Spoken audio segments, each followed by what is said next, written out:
اس رات کے جھرمٹ میں اللہ کی بے پناہ رحمتوں کا نزول ہوتا ہے، اتنی رحمتیں اترتی ہیں۔ امام قویری لکھتے ہیں کہ روئے زمین کے تمام مسلمانوں میں ان رحمتوں کو تقسیم کر دیا جاتا، رحمتیں پھر بھی بچ جاتی ہیں۔ جتنی فرشتے لے کر رحمتیں آتے ہیں، وہ رحمتیں سب کو دینے کے باوجود بھی رحمتیں بچ جاتی ہیں۔ پھر وہ رحمتیں دارالحرب میں رہنے والے کافروں میں بانٹی جاتی ہیں، اور جس قافر کو اس رحمت سے حصہ ملتا ہے اللہ اسے اسلام عطا فرما دیتا ہے۔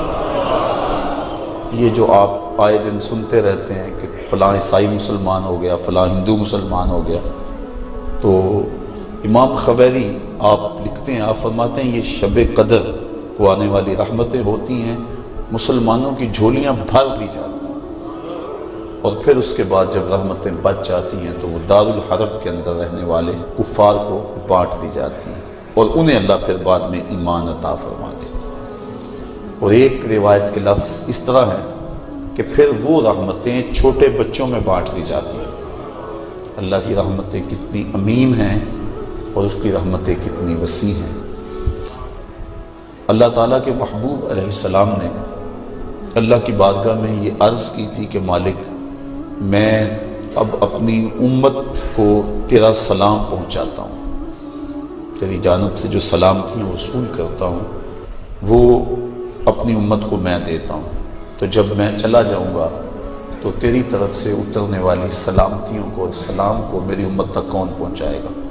تو اللہ تعالیٰ نے سورۃ القدر نازل کی، جس میں فرمایا سلام محبوب فکر نہ کر، فرشتوں کی ڈیوٹی لگا دی ہے، وہ قیامت تک تیری امت پر سلامتیاں نازل کرتے رہیں گے۔ تو اس رات کے جرمٹ میں بے پناہ برکت ہے۔ ویسے تو حدیث شریف میں آتا ہے کہ اس کو طاق راتوں میں، آخری عشرے کی طاق راتوں میں تلاش کرو، لیکن حضرت ابی بن کعب رضی اللہ تعالیٰ عنہ قسم کھایا کرتے تھے کہ مجھ سے قسم لے لو کہ شب قدر جو ہے وہ 27ویں کی رات ہے۔ حضرت بایزید بسطامی فرماتے ہیں میں زندگی میں 2 مرتبہ شب قدر کو پایا ہے، اور دونوں مرتبہ 27ویں شب کو ہی پایا ہے۔ حضرت ابو الحسن ایک بزرگ ہیں، وہ کہتے ہیں جب سے میں نے ہوش سنبھلی ہے اس وقت سے لے کر اب تک ہر سال میں شب قدر کو پاتا ہوں، اور میرا تجربہ یہ ہے کہ اگر پہلا روزہ پیر کا ہو تو شب قدر 21 تاریخ کو ہوتی ہے، اور اگر پہلا روزہ جمعرات کا ہو تو شب قدر 25 تاریخ کو ہوتی ہے، اور اگر پہلا روزہ جمعے یا منگل کا ہو تو شب قدر 27 کو ہوتی ہے، اور اگر پہلا روزہ جو ہے وہ اتوار یا بدھ کا ہو تو شب قدر 29۔ اس کی رحمتیں بازو پھیلائے آواز دیتی ہیں بندے کو کہ کوئی ہے بخشش مانگنے والا، کوئی ہے رزق مانگنے والا، کوئی ہے سوال کرنے والا، میں اس کی جھولیاں بھرا۔ ہم تو مائل بکرم ہیں، کوئی سائل ہی نہیں، راہ دکھلائیں کسے، کوئی راہ روے منزل ہی نہیں۔ صرف 4 اشخاص ہیں جو اس رات محروم رہتے ہیں۔ ایک عادی شرابی، شراب کا رسیہ، دوسرا والدین کا نافرمان، تیسرا قاطع الرحم، خون کے رشتوں کو توڑنے والا، اور چوتھا وہ شخص جو سخت دشمنی رکھنے والا۔ اور سخت دشمنی اس کو کہتے ہیں جو 3 دن سے زائد ہو، کیونکہ مومن جب ایک دوسرے سے ناراض ہو جاتے ہیں تو 3 دن سے زیادہ ناراض نہیں رہتے، تو جو 3 دن سے زیادہ ناراض ہیں ان کو سخت دشمنی رکھنے والا کہا جاتا ہے۔ تو اس رات کی جرمٹ میں، اس رات کے حسین لمحوں کے اندر یہ 4 بندے اللہ کی رحمتوں سے محروم رہ جاتے ہیں۔ اگر توبہ کر لیں تو اللہ تعالیٰ جل شانہ اس رات کا حصہ ان کو بھی عطا فرما دے گا۔ اور ایک حدیث کے اندر آتا ہے کہ جو شخص شب قدر کو 2 رکعت نوافل اس طرح ادا کرے کہ سورہ فاتحہ کے بعد 7 مرتبہ سورہ اخلاص پڑھے، اس کے بعد سلام پھیر کے کہے استغفر اللہ و اتوب الیہ، اور یہ 70 مرتبہ پڑھے بعد میں، تو اپنی جگہ سے اٹھے گا نہیں کہ اللہ اسے بھی اور اس کے ماں باپ کو بھی بخش دے گا، یہ اللہ اسے انعام عطا فرماتا ہے۔ انشاءاللہ بعد میں ہم اس کا اہتمام کریں گے، اور بھی نوافل وظائف اور مختلف جو ہیں وہ شب قدر کی برکتیں اور فضیلتیں ہیں۔ سورہ تکاثر اور اس کے بعد سورہ اخلاص پڑھنے کا حکم ہے، اور وہ 4 رکعتیں ہیں، 70 مرتبہ پڑھی جائیں۔ دیگر مختلف جو ہیں وہ علماء نے اپنے اپنے تجربات اور ان کو جو روایات ملی ہیں وہ امت تک منتقل کی ہیں۔ تو یہ رات اپنے دامن میں اس اعتبار سے بہت ساری رحمتیں لیے ہوئے ہمارے ہاں جلوہ گر ہے۔ اللہ تعالیٰ اس رات کی برکتیں ہم سب کو نصیب فرمائیں۔ اس کو توبہ و انابت کی رات بھی کہا جاتا ہے۔ جب انسان جاگتا ہے اس رات میں تو اللہ تعالیٰ جل شانہ ما قبل کے سارے گناہوں کو معاف فرما دے۔ وہ فرمایا کہ من قام لیلۃ الصیام، لیلۃ القدر اس سے مراد ہے، ایمانا و احتسابا غفر لہ ما تقدم من ذنبہ، جس نے لیلۃ القدر کو قیام کیا اللہ تعالیٰ اس کے پچھلے سارے گناہوں کو معاف فرما دے۔ ایمانا و احتسابا، 2 شرطیں ہیں، ایمان کی حالت میں اور دوسرا اپنے نفس کا محاسبہ کر رہا، کیونکہ اپنے نفس کو محاسبے میں رکھنا چاہیے، اس کو بے لگام نہیں ہونے دینا چاہیے۔ جو پڑھ رہے ہیں کہہ رہے ہیں اس پر مانن استہزار موجود ہو، اور ہم اگر توبہ کریں، رجوع لائیں اس کے حضور، تو وہ صرف زبان سے نہ ہو بلکہ ہمارے دل کی اتھاہ گہرائیوں سے۔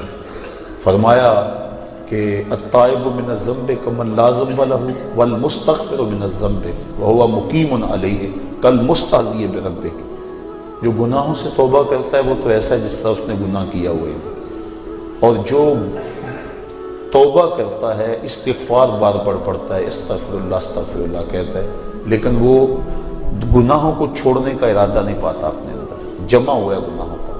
کہا کل مستہزئ بربہ، وہ اپنے رب سے مذاق کرنے والا ہے کہ جس پر استغفار کر رہا ہے اس کو تو چھوڑ ہی نہیں رہا، اس کا تو ارادہ ہی نہیں کر رہا کہ میں نے اس کو چھوڑنا ہے، تو وہ تمسخر کرنے والا کہلاتا ہے۔ تو جو ہم دعا مانگتے ہیں، جو ہم کہتے ہیں، مانن اس کا استحضار ہونا چاہیے، اور جو ہم اللہ سے وعدہ کرتے ہیں اس وعدہ کو پورا کرنے کی کوشش کرنی چاہیے۔ اللہ تعالیٰ کریم ہے۔ حضرت عائشہ صدیقہ رضی اللہ تعالیٰ عنہ فرماتی، میں نے حضور سے عرض کی، ترمذی اور ابن ماجہ کی روایت ہے کہ جب میں شب قدر کو پا لوں تو میں اللہ سے کیا مانگوں؟ تو حضور نے جو دعا تعلیم دی وہ یہ تھی کہ اللہ کی بارگاہ میں پھر عرض کرنا کہ اللہم انک عفو کریم تحب العفو فاعف عنی، اے اللہ تو معاف کرنے والا ہے، کرم فرمانے والا ہے اور معافی کو پسند کرتا ہے، مجھ سے درگزر فرما لے۔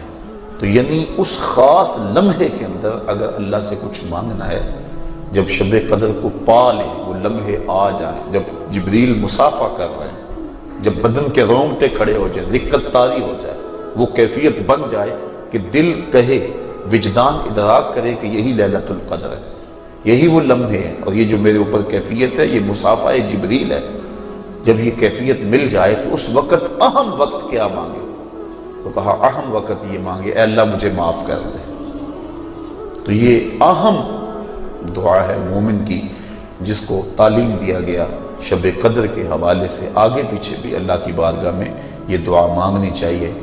اگر انسان کے توبہ سے گناہ مٹ جاتے ہیں، استغفار پڑھنے سے، عفو و کرم کا مطالبہ کرنے سے، اور اگر گناہ نہ بھی ہوں تو اللہ تعالیٰ درجے بلند فرما دیتا ہے۔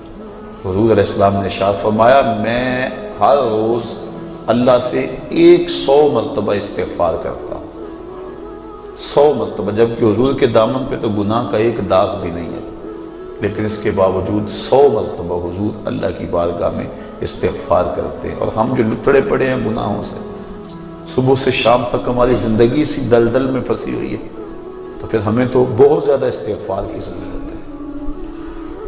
اللہ اکبر، عبرت اللہ نصیب فرما دے۔ وہ ایک بچہ تھا چھوٹا، جنگلوں میں رو رہا تھا، اور اس کی آنکھوں میں آنسو امٹ رہے تھے اور چیخ رہا تھا، رو رہا تھا۔ کوئی بزرگ تھا، وہ قریب سے گزرا، دیکھا بچے کو رو رہا ہے، کہا بیٹا کیا ہوا؟ کہا اللہ سے بڑا ڈر لگا۔ چھوٹا سا بچہ 6-7 سال کی عمر ہے۔ اللہ اکبر، اللہ سے ڈر لگتا ہے۔ تو اس نے کہا بچہ تیرے تو نامہ اعمال میں بھی گناہ ہی درج نہیں ہوا، جب تک انسان بالغ نہیں ہوتا تو نامہ اعمال نہیں کھولا جاتا، جب بلوغت ہوتی ہے تو فرشتے نامہ اعمال کھول کے بیٹھ جاتے ہیں۔ تو کہا تیرے تو نامہ اعمال میں گناہ ہی نہیں ہے، تو کیوں رو رہا ہے؟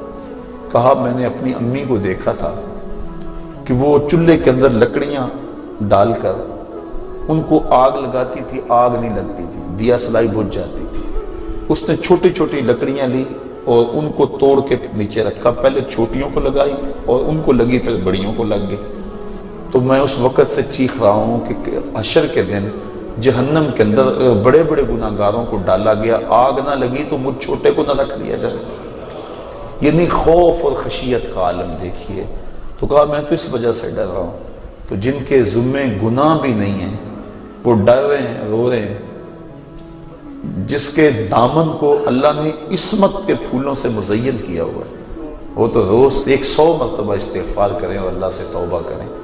اور ہم جو سراپا گناہ ہیں، ہماری سوچ، ہماری فکر، ہمارے خیال، ہمارے کاروبار گناہوں میں لچڑے ہوئے ہیں سب کچھ۔ تو اس لیے ہمیں بہت زیادہ ضرورت ہے اس بات کی کہ ہم اللہ کی حضور رجوع کریں۔ یہ ایک رات 1000 مہینے سے بہتر ہمیں دے دی گئی۔ 1000 مہینے کی عبادت کریں، 83 سال اور 4 ماہ بنتے ہیں۔ اتنی دیر قیام میں کھڑے رہو، رکوع اور سجدے میں کھڑے رہو، اور ایک رات عبادت میں گزارو۔ اور ایک روایت میں پڑھا جو اس رات میں اللہ اکبر جتنی دیر میں بکری کا دودھ دھویا جاتا ہے، کتنی دیر لگتی ہے بکری کا دودھ دھوتے ہوئے، اتنی دیر قیام کیا، کھڑا رہا عبادت میں، نماز میں، جتنی دیر میں بکری کا دودھ دھویا جاتا ہے، اللہ تعالیٰ اس کی مغفرت اور بخشش فرما دیتا ہے اور اس کو پوری لیلۃ القدر کی فضیلت عطا کر دیتا ہے، جس نے اتنا قیام کیا جتنا بکری کا دودھ دھوتے ہوئے وقت لگتا ہے۔ تو اللہ نے یہ مجھے اور آپ کو توفیق عطا فرمائی۔